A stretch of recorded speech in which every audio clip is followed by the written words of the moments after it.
Hello, everyone. My name is Niaz Mahdavi, and you are listening to the Young Minds Magnified podcast.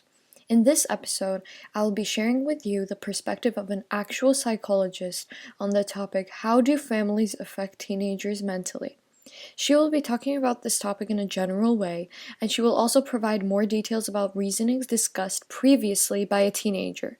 Basically, she will be providing an analysis of the case which was provided by the guest of the last episode. Therefore, I highly recommend you listen to the previous episode before listening to this one, though I can say that this episode will be understandable even if you do not do so. The goal of this episode is to provide more accurate and objective information based on the psychologist's point of view, since they have a lot of experience. Here is my interview with the psychologist Tea Gogotishvili. Hello, Ms. Tea. First of all, I would like to thank you for even deciding to participate in my podcast. I think that your opinion will genuinely make a difference and will definitely be meaningful for a lot of people. Before we start, I would like to ask you, how are you doing? How are you? Hi, thank you for your interest towards psychology and especially for the towards the relationship between families and teenagers. And I'm doing fine, trying to be adjusted to the given reality. Can you maybe introduce yourself a little bit for others who might not know you very well? Okay, with pleasure. I am Tea Gogotishvili, PhD, Doctor of Psychology, Professor of St. Andrew Georgian University. I'm EAGT accredited Gestalt therapist and EAP certified psychotherapist.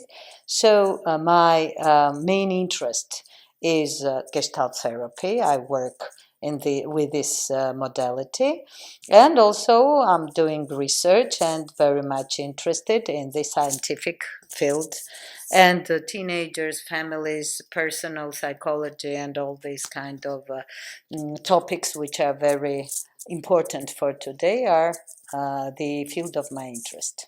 I would just like to thank you once again, personally, because I genuinely, as you mentioned, I am very, very interested in this subject, and I am very, very excited to have this interview with you, and I genuinely do think that many people will consider this very valuable.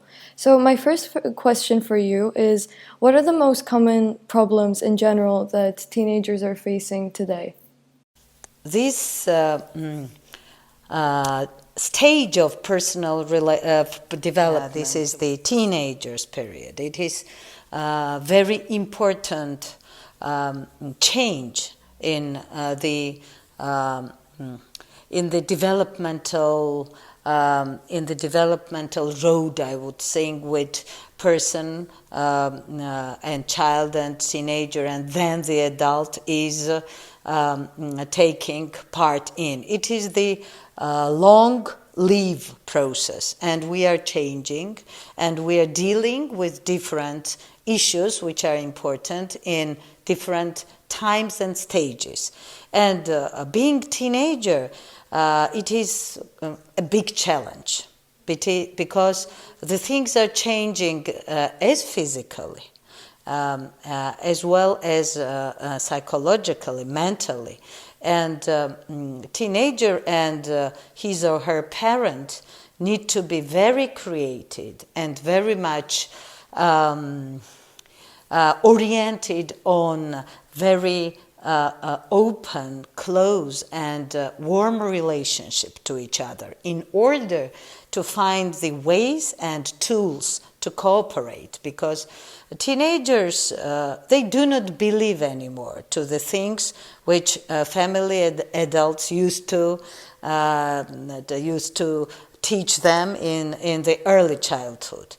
In this period, teenager is reviewing all this value system and is checking whether whatever parents have taught him or her, is it right and does it work in reality, or something different is happening in the reality, in the up-to-date life. And so they are doing this review and double check. So very often they have a critical view towards parents because parents are not anymore the number one authorities. Teenagers, friends, their age, and also the popular people in their society or even in the world, in this global world, they become the authorities. They are oriented to look alike, to have the personal characteristics. And what for does the teenager look for it? Because teenagers want to be authority in his or her social circle, and it is number one goal and task for the teenager. The second very important task is to make the grown-ups take into consideration personal wishes, decisions, way of thinking, and to accept it and to consider it serious.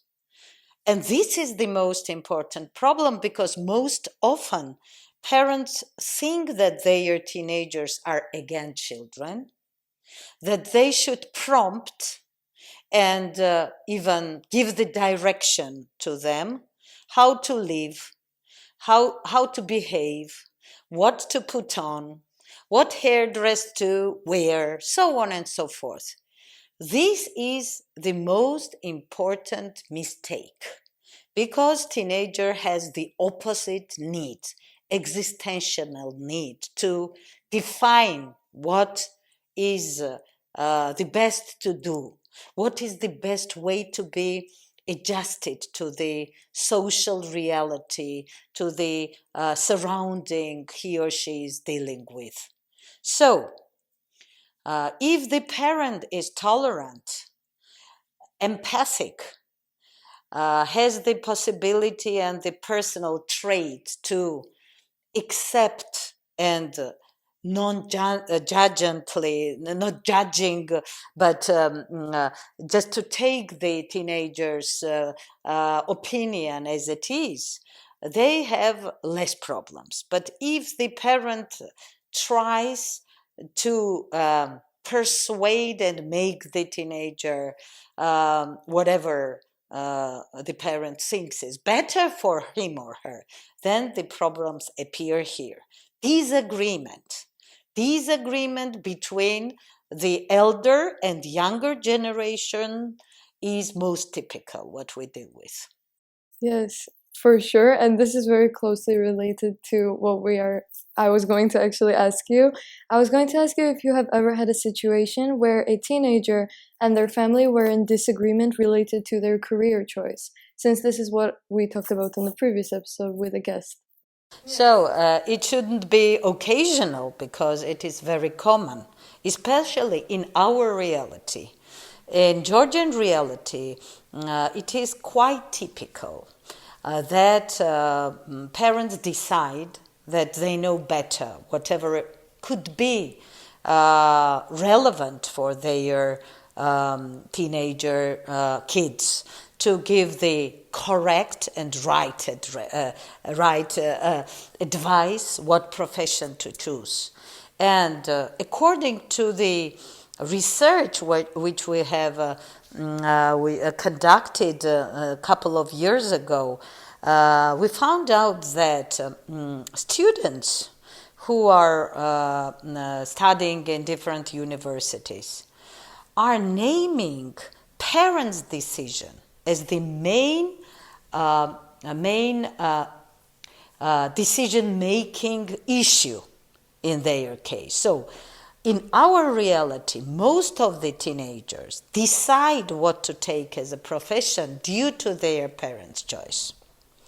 I understand that it is not so easy to find the way, to find the interest, to define what is the real drive of interest of every personality of the teenager. But I would say that the most complicated task for the parent is to give a ground and appropriate climate and to support the teenager to express the talent or interest which the individuality has got, and to support to find the most interesting profession.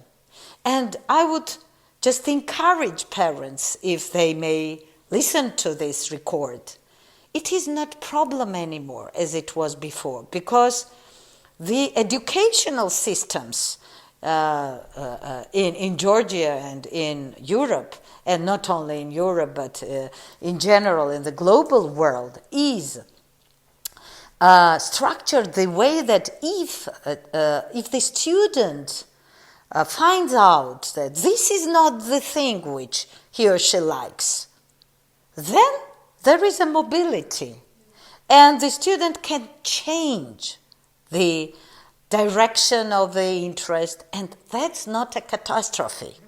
And unfortunately, sometimes maybe parents aren't aware of this issue, or maybe they consider it very complicated. Or in Georgian reality, we can hear the phrase that, oh, my kid would waste 1 year, as if this year is the end of the life.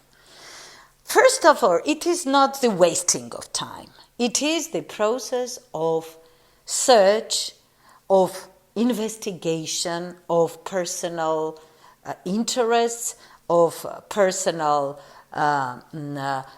needs in the professional world, and there are so many faculties which didn't exist in recent times. And these professions become more and more precise and very much, I would say, concretely oriented on a very narrow specialization. And it is very important for teenagers to be aware of these opportunities in order to adjust these multiple choices in the world to the self-needs. So, what's going on here? Parent decides that it would be more practical, then it would be easier to find the job. It will be financially beneficial if he or she takes this or that profession as the choice. And here comes the most problematic issue. It is sometimes pressure which the teenager experiences in relationship with the parent. And sometimes a teenager feels that he or she is not understood, that there is a big gap between self and the parents. And I would say that this is the most problematic, because this time goes by, then the teenager becomes personally mature, becomes personally ripe and grown up and an adult. And what does the parent have then as a result? Spoiled relationship, which is the worst. So I would say, on one hand, I would recommend to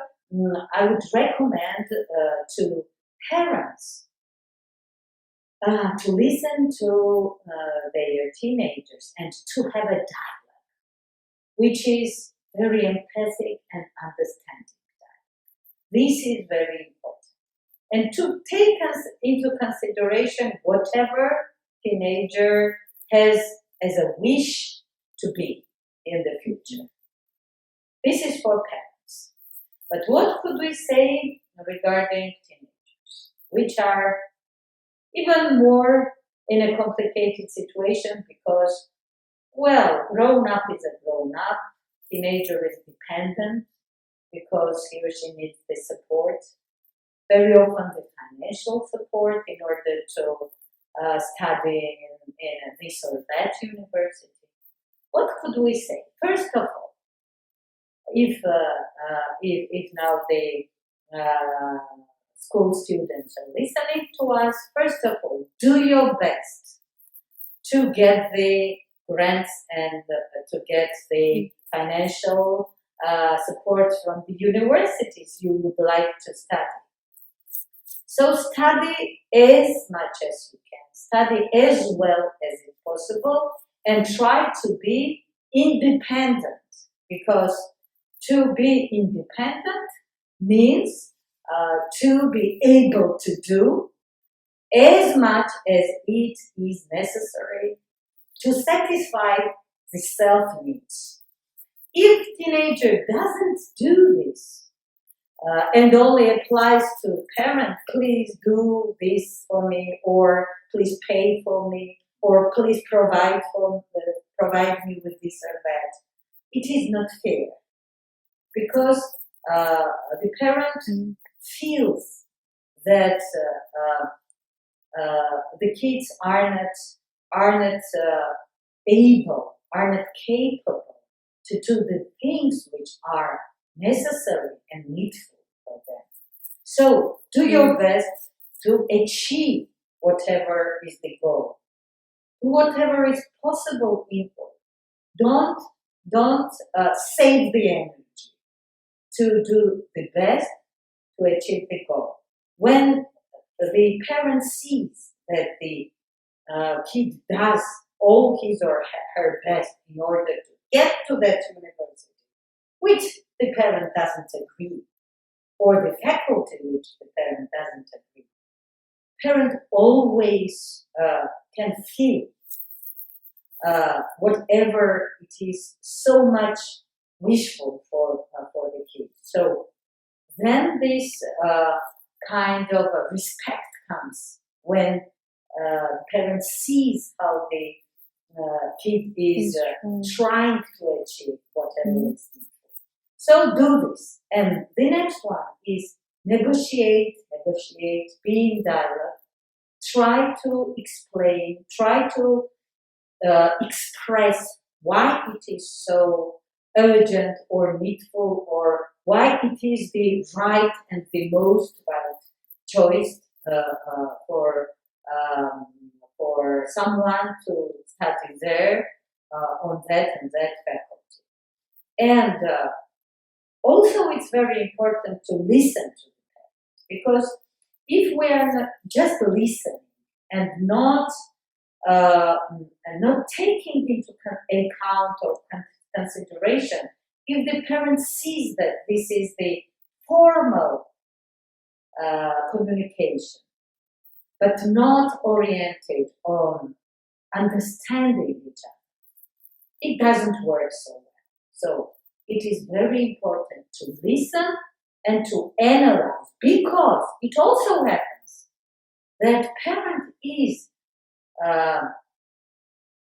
sharing very important, very wise ideas, and why should they be rejected? Not to be stubborn, but to be open and acceptive to whatever is explained by the parent. It's very important in this dialogue. And I think that when parent and teenager is in a warm, open, friendly relationship, when they listen to each other and very much oriented to get the agreement as the final point, when someone wishes something, it is more achievable. So to wish and to really to do all the best to get to the final point of agreement, to find some consensus, to find some common point in this dialogue. It is very important. For example, teenager can say to the parent, I will take as my major profession this, and then I will take as a minor the other which you suggest, or vice versa. So this compromise, which is the main goal of the dialogue can consist both sides. And very often it is consistent. These two ideas may be consistent, but to see either they are consistent or not, we need to be in the process of time. This is the best tool which the civilization has found yet. So, as a final question, I would like to ask you something that I thought of right now, and that is that what if there's a situation where the teenager chooses a profession, but they're afraid to go up to their family in fear of rejection? What would you maybe suggest to that type of teenager? I wouldn't suggest to take this kind of risk because it would make an obstacles. Mental obstacles, emotional obstacles, discomfort, frustration, lack of energy, because this internal conflict being opposing the parent, which is the closest person for everyone, this is very difficult. And that's why I would suggest again and again to find the compromise. There are major and minor specialities, and it can be found the ways out to satisfy the needs of the parent and to satisfy the need of the self as the choice of the profession. So in this kind of contradiction or even a conflict, it's necessary to be in a dialogue, even more than in other cases, in order to find compromise, because it is really not worthy. It is not worthy to take this step into this kind of conflict and to risk to be rejected from the parent side. And I would agree, there are parents who are, not so easy to negotiate with, and some of them are ready even to get in this conflict with the best wishes for the kid, being sure that this is the right way in order to make the kid change the mind and not to make a mistake. So we cannot predict. We can never say about the other person, about the future. It's better to do whatever to prevent conflict and to prevent this kind of rejection from the parental side. Once again, I would like to thank you so much for your time. And again, your answers are genuinely, in my opinion, very valuable. I personally learned a lot, and now I think I can maybe talk to my parents more freely related to this.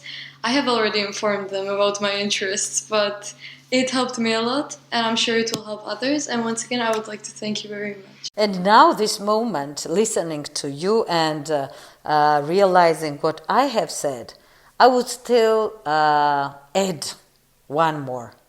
If the teenager feels that the profession which he or she has chosen is existentially important to be chosen, and the parent is contradicting, just listen to yourself and do whatever you wish, because there is a big chance that parent will understand it. Thank you. Thank you for listening to the Young Minds Magnified podcast. I would like to thank this episode's guest, Tea Gogotishvili, once more for sharing her responses and her perspective as a psychologist related to the topic how families may affect teenagers mentally. If you would like to listen to more episodes discussing similar topics and issues, you may check out our YouTube channel and our Facebook page, both Young Minds Magnified. Thank you for listening, and I hope you enjoyed this episode.